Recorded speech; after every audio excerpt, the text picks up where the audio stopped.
তানভীর সোবহানের সাথে আপনারা অলরেডি সবাই জেনে গেছেন আমার একটা সম্পর্ক, প্লাস হচ্ছে আমি 5 মান্থ প্লাস প্রেগনেন্ট। সম্পর্ক কখন আমি কনসিভ করতে হবে, কেন বাচ্চা নেওয়ার ডিসিশন নিব, এই চিন্তা নিয়ে তো আমি আগে যে সে আমাকে বিয়ে করবে, সে আমাকে এই টাইপের কথাবার্তা বলছে। So day by day the situation was getting worse and worse and ওয়ার্স।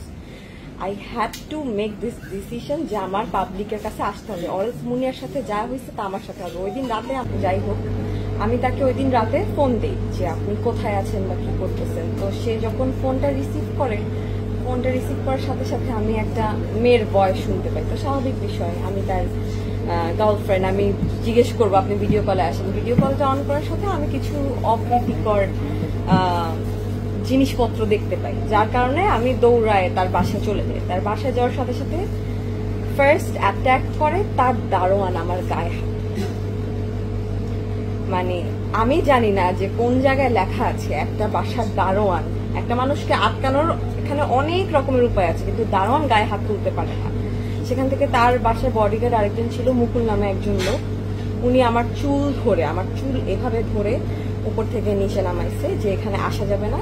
দেন আমি 1 ঘন্টা 30 মিনিট ওয়েট করার পর সে ওই মুহূর্তে যে মেয়েটার সাথে ছিল তাকে নিচে নামিয়ে আমাকে বলছে যে আসো তুমি উপরে আসো। আমি উপরে আসার পর সে আমার সাথে অকথ্য ভাষায় কিছু গালিগালাজ করে বললো কি, নাও get the fuck out of my house, এখনই চলে যাও, আমার সাথে কোনো মেয়ে নাই। আমি চলে যাওয়ার পর আমি আবার মানে একজনের আওয়াজ পাইলাম। তারপর যখন আমি ঢুকছি আমি বুঝে গেছি যে ড্রয়িং রুমে সামওয়ান ওয়াজ দেয়ার। তারপর সে তার 2 কাজের লোক একরাম আর সুবীরকে ডাকার পর সুবীরকে বলছে, সুবীর তুই ওকে মার, একরাম তুই ওইটা ভিডিও কর।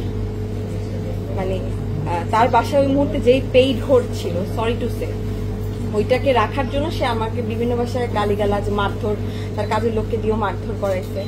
দেন আব্দুর রহমান জীবং নামে একজন লোক তার সাথে কাজ করে, তাকে ডেকে এনে আমাকে মারধর করে, ওইখানে মুকুল নামের লোকটাও ছিল, আমাকে চুল ধরে টেনে নিয়ে গেছে, সো দ্যাট আমি ওইখানে তার কোনো ডিস্টারবেন্স ক্রিয়েট না করি।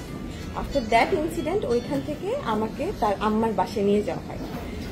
আমাকে যখন তার আম্মার বাসায় নিয়ে যাওয়া হয়, গাড়িতে থাকা অবস্থায় মুকুল নামের ওই লোকটি আমাকে বলতেছে যে এই মাহি তুই জানিস না আমার চুল ধরে আছে, কিন্তু আমার ফোনও সিজ করে নিয়ে গেছে, আমার ওই মুহূর্তে আমার ফোনও নিয়ে গেছে, আমার ফোনও ভেঙে গেছে। তুই জানিস না এম ব্লকে বালুর মাঠে গিয়ে কত মেয়েকে এরকম মাটি চাপা দিয়ে মাইরা ফেলি, আমরা তোকেও মাইরা ফেলবো খানকি মাগি, এই ভাষাগুলা ইউজ করে। সরি, তুই যদি আর স্যারের আশেপাশে আসিস এত ডিস্টার্ব করিস কেন।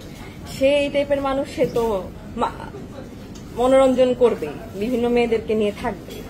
যাই হোক, তারপর যখন আমাকে তার আম্মার কাছে নিয়ে যাওয়া হয়, তার আম্মা আমাকে কোনো ওই টাইপের কোনো আচরণ করেনি যে ওকে মারো বা সামথিং।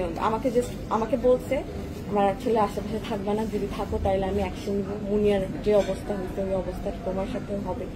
আফটার দ্যাট ওইখানে তার আম্মাকে প্রভোগ করার জন্য এখানে কিছু লোকজন ছিল যে এটা করে, মুকুল নামের আর আব্দুর রহমান জীবন নামের ওই 2 জন লোক, যারা কিনা আমাকে মারতে মারতে তার বাসা থেকে তার আম্মার বাসায় নিয়ে গেছে বিচারের জন্য, যে তুমি তো থামবা না, তুমি তো সানভীর সাহেবের কাছে যাবাই, বসের কাছে, তো তুমি তার আম্মার মাধ্যমে ইয়ে করো। তার আম্মা আমাকে একটা সাদা কাগজ এনে দিছে, কাগজ এনে দেওয়ার পর বলছে যে এখানে তুমি লেখো যে তুমি এরপর থেকে আমার ছেলের সাথে ইয়ে করবা না। আমার দোষটা কি? তার ছেলে তো আমাকে এই বিশ্বাস দিয়েই তো আমি আগাই। অ্যাকচুয়ালি আমি লাইভে আসিনি, আমি একটা ছোট ব্রিফিং করে ভাইয়ার কাছে, স্যারের ভাইয়ের কাছে এটা দিয়েছিলাম, কারণ হচ্ছে আমার সিচুয়েশনটাই এরকম ছিল। আচ্ছা, 2 দিন আগে হুট করে যেহেতু আমাকে মেরে ফেলতো, আল্লাহর অশেষ রহমত আমি বেঁচে গেছি। আমি অনেক ভয় পেয়ে গেছিলাম। তার আম্মা আমাকে সিগনেচার করে বলছে যে তুমি যাতে সেকেন্ড টাইমের মতো আর বসুন্ধরার আশেপাশে তোমাকে না দেখি। আর আরেকটা ডিসিশনও নিছিল যে আমাকে 3-4 দিনের জন্য ওই বাসায় আমাকে সার্ভেন্ট রুমে নিয়ে রাখছিল, আমাকে ইভেন তাদের রুমেও ঢুকায় না, তাদের মেইন এন্ট্রেন্সে ঢুকতে দেয় না তার আম্মা এবং তার লোকজন। ওইটা নিয়ে আমার কোনো ইয়ে নাই, বাট আমার ইস্যু হচ্ছে সে একটা লোক, বডিগার্ড, দারোয়ান বা অন্য কাউকে দিয়ে সে আমার গায়ে হাত তুলতে পারে না। যাই হোক, এখন আমি লাইভে আসার পর, আপনি যে বললেন লাইভে আসার পর তাদের ফ্যামিলি আমার সাথে অলরেডি কন্ট্যাক্ট করেছে এবং বলছে যে এটার একটা ইয়েটা আসছে। তো আমি একটা জিনিসই চাইবো, আমাকে যথাযথ সম্মান দিয়ে, যেটা অ্যাকচুয়ালি আমার ন্যায্য